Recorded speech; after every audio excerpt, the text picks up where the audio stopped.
함께 보실 말씀 시편 30편 1절에 12절 함께 교독하고 12절 같이 읽겠습니다. 여호와여 내가 주를 높일 것은 주께서 나를 이끌어 나를 끌어내사 내 원수로 하여금 나로 말미암아 기뻐하지 못하게 하심이니이다.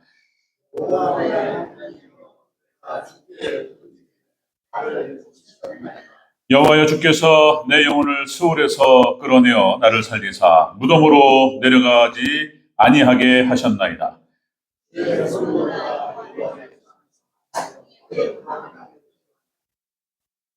그의 노염은 잠깐이요 그의 은총은 평생이로다. 저녁에는 울음이 깃들일지라도 아침에는 기쁨이 오리로다.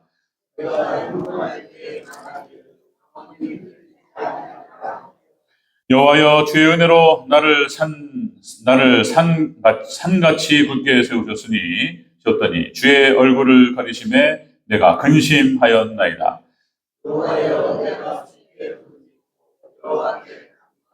내가 무덤에 내려가는 갈 때에 나의 피가 무슨 유익이 있으리요. 진토가 어떻게 주를 찬송하며 주의 진리를 선포하리이까.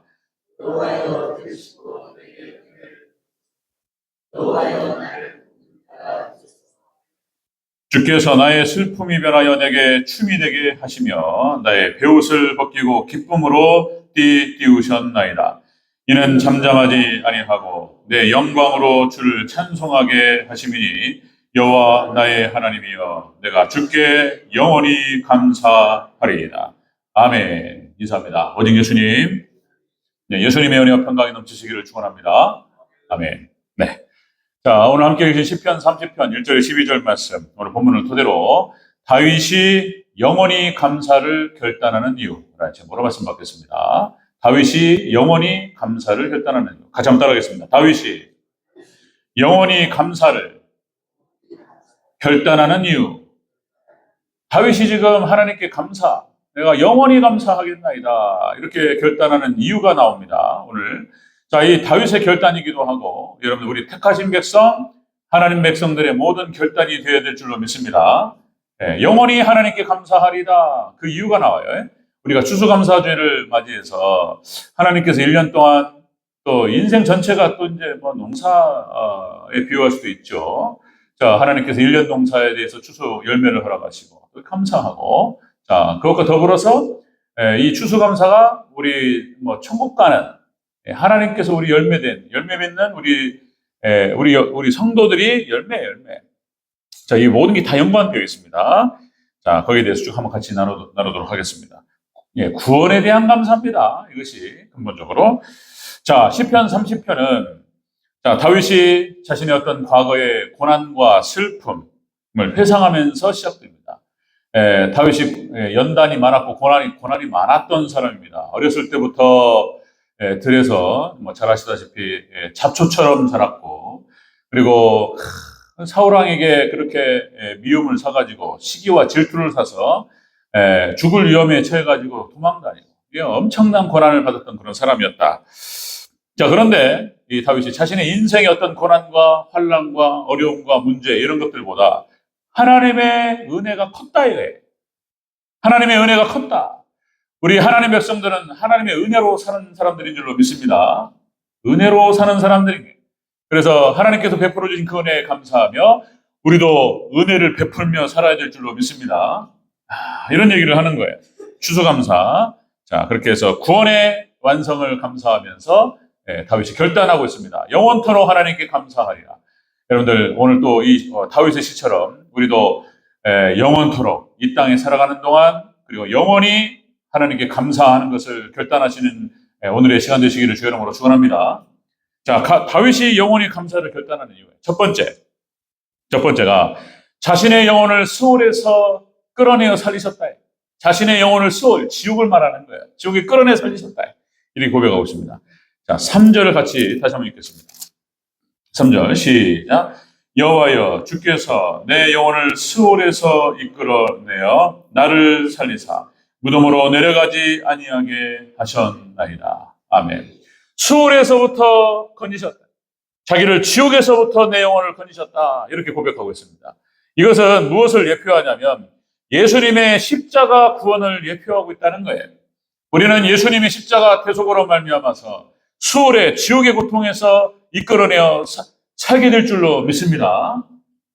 그걸 예표하고 있어요. 내 영혼을 수월에서부터 건지셨다. 이 수월이라고 하는 것은 원어 뜻이 그렇습니다. 죽음의 죽은 자의 거처 이런 뜻이에요. 무덤이라는 뜻입니다. 수월이.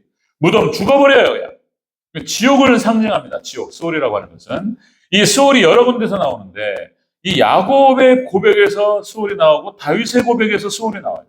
야곱이 요셉을 잃어버렸을 때 요셉이 죽었습니다. 요셉의 피 묻은 옷을 보면서 야곱이 그 울부짖는 그런 모습이 나오죠. 창세기 37장 35절. 자기가 사랑했던 라헬, 그죠? 요셉을 낳고 베냐민을 낳고, 그리고 베냐민을 낳다가 죽어버렸다. 이게 본처요, 사실상. 그 사랑하는 라헬을 위해서 14년 동안을 일했고, 결국에는 그렇게 해서 라헬을 얻었고, 그래서 요셉을 얻었고, 정말, 그렇죠. 우리 뭐 다 성도님들 다 마찬가지지만, 눈에 넣어도 아프지 않을 자식이고 아들이고, 세상에 이런 아들이 죽어버렸다. 그러니까 이 다윗이 야곱이 이런 표현을 쓴단 말이죠. 그의 모든 자녀가 위로하되 그가 그 위로를 받지 아니하여 가로되 내가 슬퍼하며 서울로 내려가 아들에게 가리라. 그리고 그 아버지가 그를 위하여 울었다. 위로받기를 거절하고 막 부모 잃은 자녀를 잃은 부모는 살 수가 없죠. 살 수가 없습니다. 함께 죽는 겁니다. 이런 거에. 수월이에요. 수월의 고통을 야곱이 맛봤던 것입니다. 자, 이것은 어떤 차원에 보면은 성부 하나님의 슬픔과 고통을 상징적으로 보여줍니다.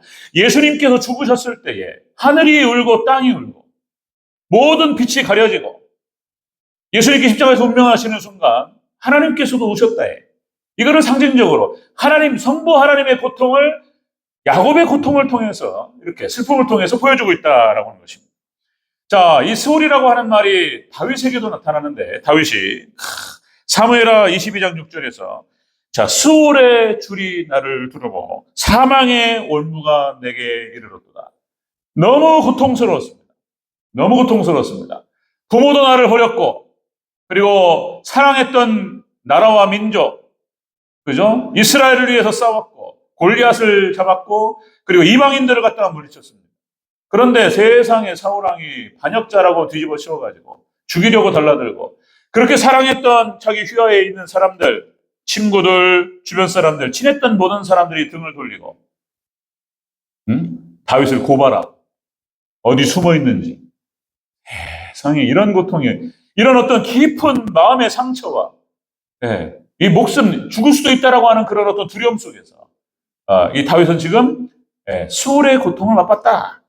자, 여러분들 이것도 예수님을 상징합니다. 예수님께서 우리를 대신하여서 지옥의 맛을 보신 줄로 믿습니다. 예수님의 은혜로 인해서 우리가 지옥을 피하고 수옥을 피하는 줄로 믿습니다. 다윗이 영원토록 감사를 결단하는 이유가 바로 이것이다. 나를 수월에서부터 지옥에서부터 내 영혼을 건지셨다. 나를 끌어내어 살리셨다. 이렇게 고백합니다. 자, 여러분들 또다시 강조 말씀드리면 성경 전체가 예수님의 십자가를 상징한다네. 예수님의 구원을 상징한다. 뭐 인물, 사건, 배경, 그 다음에 뭐 절기, 제사, 역사와 자연 모든 게 예수님을 얘기하고 있어요. 예수님의 놀라우신 구원의 역사, 기후와 규례 이런 거예요. 아담과 하와의 치부를 가렸던 가죽옷에서부터 시작해서 그대 우리 죄를 가립니다. 자, 거기서부터 시작해서 뭐 모세의 출애굽, 모세는 초림 예수님을 상징한다. 여호수아는 재림 예수님을 상징한다. 쭉 말씀을 드렸죠. 절기, 7대 절기도 예수님의 십자가와 예수님의 재림 구원을 다 전체적으로 설명하고 그리고 성막의 제사 이것도 다 예수님의 희생 제사를 상징한다. 다 예수님이에요. 다 예수님. 성경 말씀 전체가 이 복음이고 그리고 우리가 어떻게 우리 하나님 백성들이 이 땅에서 어떤 가치관과 세계관을 가지고 어떤 삶을 살아가야 할 것인가에 대해서 예수님의 십자가를 통해서 보여주고 있다는 것입니다. 자, 다윗이 지금 이렇게 고백하는 거예요. 다 이것이 예표고 모형인 거예요. 자, 하나님께서 나를 수월의 고통에서부터 건져주셨다. 이렇게 고백하고 있습니다. 자, 예수님의 십자가를 통해서, 예수님의 십자가를 예표하는 것이죠. 예수님 때문에 우리가 지옥을 피하고 구원에 이르는 줄로 믿습니다. 여러분들 영원토록 여러분들 하나님께 감사를 결단하시기를 주의 이름으로 축원합니다. 하나님 감사합니다. 나에게 수확, 나에게 열매를 허락하신 것뿐만 아니라 내 인생이 구원받고 천국 갈 것을 바라보면서 참 감사하는 거예요. 다시 말씀드리면 우리가 이제 뭡니까? 이게 추수라고 하는 건 농사에 비유한단 말이죠. 농사. 우리의 뭐 사업과 생업과 심지어는 자식 농사라는 표현을 쓴단 말이죠. 인생 전체가 그런 어떤 의미를 갖고 있다. 그래서 뭐 또 우리 개미와 배짱이 이소부화를 통해서 많은 것을 상징하죠. 봄에는 씨앗을 뿌리고 그리고 뜨거운 여름에 가꾼다는 거예요. 농부는 땀을 흘립니다. 고통스러운 시간이에요. 허리를 굽혀가지고 이게 심는다는 것이 허리가 끊어질 것 같은 고통 가운데서 땀을 흘리고 그렇게 부지런히 심어요. 그리고 여름에는 뜨거운 햇볕이 내리쬐는데 그거를 가꾸고 그죠? 그렇게 함에도 불구하고 여러분들 병충해라든지 수해, 무슨 태풍 이런 것들 때문에 또 망하는 수가 있습니다.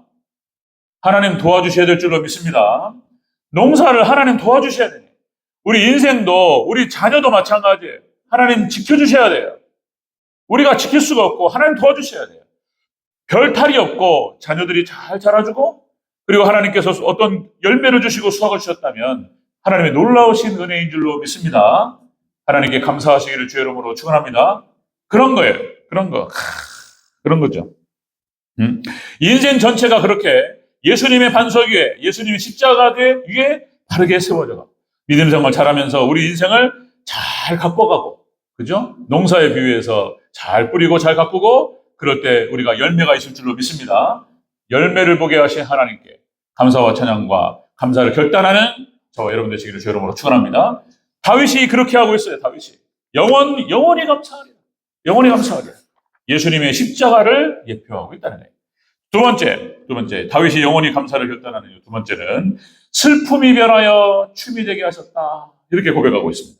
우리 11절과 12절을 다시 한번 읽겠습니다. 11절, 12절 먼저 함께 있습니다. 시작. 주께서 나의 슬픔이 변하여 내게 춤이 되게 하시며 나의 베옷을 벗기고 기쁨으로 띠우셨나이다.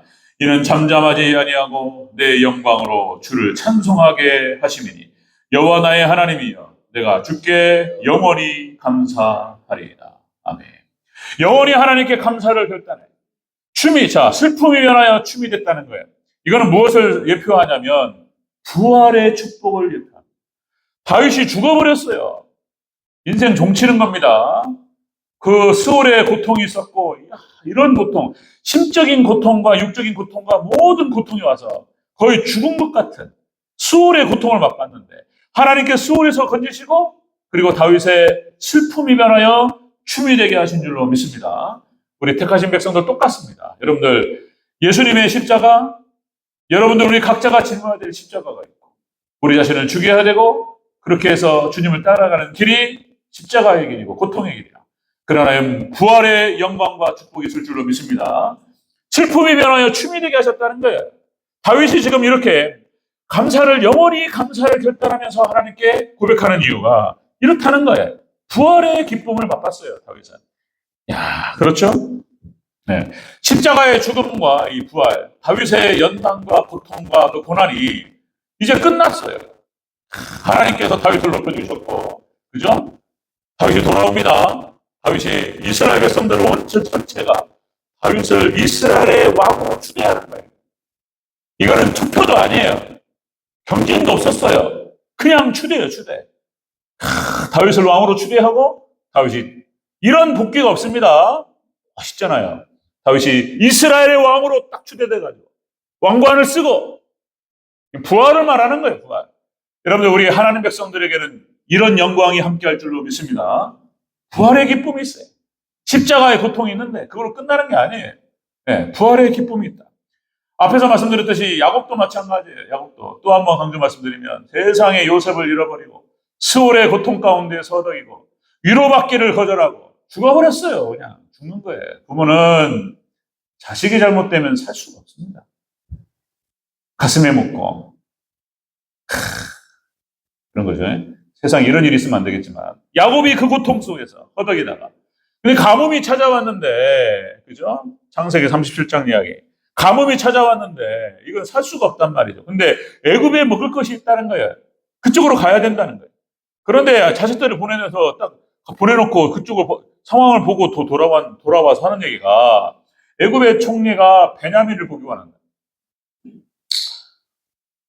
아니 왜 베냐민을 어떻게 베냐민 있는 걸 어떻게 알고 할 것이며 왜 걔를 보자고 할 것이며 걔를 보내놓고 걔가 안 돌아오면 또 어떻게 되냐 말이야 베냐민이 라헬의 아들 요셉과 베냐민인데 이 베냐민 가서 또 죽으면 어떻게 해야 말이야 벌벌벌 떠는 거예요. 절대로 못 보낸다 말이야. 버티다 베냐민이 안 가면 아버지 못 갑니다. 유다가 이런 얘기 한단 말이에요. 그러니까 이제 모든 걸 내려놓고 야곱이 이제 그래 베냐민을 보내라 이렇게 허락을 한단 말이죠. 베냐민을 포기하거나 베냐민을 버리는 게 아니에요. 네. 베냐민을 하나님께 맡기고 하나님 도와주시옵소서. 맡긴단 말이에요. 그리고 고백하죠. 네. 하나님을 데려가시면 내가 자식을 잃으면 이르리로다. 모든 걸 하나님께 맡기고 베냐민을 보냅니다. 그리고 이주를 하죠. 그리고 애굽에 갔더니 세상에 요셉이 잘했었어요. 그런 장면들. 이런 얘기하면 참 가슴이 뜨겁고 여러분들 하나님께 맡기고 우리 인생길을 맡기고 하나님께 나아갈 때 하나님께 책임져 줄 줄로 믿습니다. 지금 이 야곱이 부활의 영광을 맛보고 있는 거예요. 죽었던 자식이 살아나고 이런 거예요. 자, 여러분들 요한복음 11장 24절 26절에서 죽은 나사로 이야기가 나옵니다. 마르다와 마리아의 오빠였던 죽은 나사로. 그러니까 죽은 나사로가 죽어버렸다는 거잖아요. 그러니까 예수님 보내서 예수님께서 오셔서 살려주신다. 자, 그런데 예수님께서 그전에도 말씀드렸듯이 그 본문을 보면은 예수님께서 꾸물럭꾸물럭거리면서 시간을 보내신단 말이에요. 마치 나사로가 죽는 것을 기다리는 것 같은 그런 느낌을 준단 말이죠. 예수님께서 오셨는데 죽은 지 사흘이 돼버렸다는 거예요. 그래가지고 무덤에다 넣어버렸어요. 그냥 끝나버렸어요. 이때 마리아와 마르다는 절망의 울부짖음을 하는 거예요. 예수님 계셨다면 죽지 않았을 텐데. 죽었습니다. 끝났습니다. 예수님께서 그렇게 말씀하시죠. 아니다. 그리고 무덤 곁에 가셔서 나사로야 나오라 이렇게 선포하셨습니다. 나사로가 살아서 나오죠. 그리고 예수님께서 하신 말씀이 이렇게 말씀하셨습니다. 나는 부활이요 생명이니 나를 믿는 자는 죽어도 살겠고 무릇 살아서 나를 믿는 자는 영원히 죽지 아니하리니 너희가 믿느냐? 아멘. 믿으시기를 주 이름으로 축원합니다. 예수님 안에 부활이요 생명이라는 거예요. 예수님 안에 부활이 있고 생명이 있다는 것입니다. 그래서 예수님께 이렇게 선포하셨던 거예요. 이 고백이 여러분들 다윗의 고백이기도 하는 거예요. 다윗이 영원히 감사를 결단한 이유가 바로 이것이다. 예수님이 십자가, 그러니까 수월에서부터 나를 하나님 끌어내시고 살리셨고 그리고 슬픔이 변하여 춤이 되게 하셨다는 거예요. 우리 택하신 백성들은 그런 은혜가 있습니다. 여러분들 믿으시기를 주 이름으로 축원합니다. 영원히 하나님께 감사를 결단하는 귀한 시간 되시기를 축원합니다. 세 번째, 마지막 다윗이 영원히 감사를 결단하는 이유. 세 번째는 은총이 평생이라는 거예요. 여러분들 하나님께서는 택하신 백성들에게 끊임없이 끝까지 영원토록 은혜를 베푸시는 하나님이신 줄로 믿으시기 바랍니다. 은혜가 평생이다. 우리 5절을 다시 한번 읽겠습니다. 5절 여기 시작. 그의 노염은 잠깐이요 그의 은총은 평생이로다. 저녁에는 울음이 깃들일지라도 아침에는 기쁨이 오리로다. 아멘. 다윗이 영원히 결단하는 이유는 바로 이것이다. 이런 거죠. 십자가의 구원을 예표하고 부활의 축복을 예표하고 그리고 이 세 번째는 은총이 평생이라는 말은 영원토록 은혜를 베푸시는 하나님이시다. 아멘. 영생의 축복을 예표하고 있습니다. 영생의 영생. 자, 여러분들 이 평생이라고 하는 표현이 원어 뜻이 그렇습니다. 원어 뜻이 살아있는 생존하는 그런 뜻입니다. 그러니까 우리 하나님 택하신 백성들, 우리 하나님 백성들을 향한 그 은혜가 살아서 움직인다는 거예요. 여러분들 그 은혜가 늘 항상 함께하며 그리고 영원토록 함께 하실 줄로 믿으시기 바랍니다. 영원히 함께. 여기 은총이 평생이다. 자, 여러분들, 노아가 은혜를 받았다. 창세기 6장 8절 이렇게 나오죠. 노아는 하나님께 은혜를 입었더라. 하나님의 은혜가 우리 성도님들에게 함께 하시기를 축원합니다. 평생에 노아가 은혜를 입었더라. 자, 시편 5편 12절에서 이렇게 고백하죠. 여호와여 주는 의인에게 복을 주시고 방패로 함같이 은혜로 호위하시나이다. 하나님께서 하나님 백성들을 은혜로 지켜주시는 줄로 믿습니다. 여러분들, 하나님의 모든 뜻이 있다. 그래서 하나님께 은혜로 인도하신다. 그래서 히브리서 기자는 또 이렇게 고백합니다. 히브리서 12장 28절에서 그러므로 우리가 흔들리지 않는 나라를 받았은즉 은혜를 받자. 그리고 이로 말미암아 경건함과 두려움으로 하나님을 기쁘시게 섬길지니 또한 감사하라. 그죠? 우리가 이 은혜를 받은 사람들로서 평생 하나님께 감사로 이렇게 섬기며 은혜로 하나님께 감사로 고백하고 영광 올려드리시기를 축원합니다. 다윗이 이렇게 얘기하고 있는 거예요. 다윗이 언약 백성, 하나님의 언약 백성, 하나님의 언약을 따라서 살아가는 백성들, 부족하고 미흡하지만 어쨌든 하나님의 언약 가운데에서 말씀대로 살아가고 하나님 뜻대로 살아가려고 하는 백성들, 하나님께서 분명히 약속하셨고 언약하셨어요. 반드시 지켜주리라. 하나님께서 야곱을 지켜주시고 다윗을 지켜주시고 하나님 백성들을 지켜주셨다는 것처럼 여러분, 우리 성도님들을 함께 하시고 지켜주시기를 다시 한번 주의 이름으로 축복합니다. 여러분들 영원토록 하나님 감사를 결단하시고 어떠한 상황과 조건 속에서도 하나님 백성들은 무조건 해피엔딩에 합력하여 선을 이룰 줄로 믿습니다. 우리 박정영 장님도 아프시고 다 있지만 하나님의 뜻이 있을 것이라고 생각하고 결국은 다 협력하여 하나님 선을 이루시고 은혜로 인도하실 줄로 믿습니다. 이 은혜가 우리 성도님들이 함께 하시기를 늘 항상 함께 하시기를 축원합니다. 아멘. 기도하겠습니다.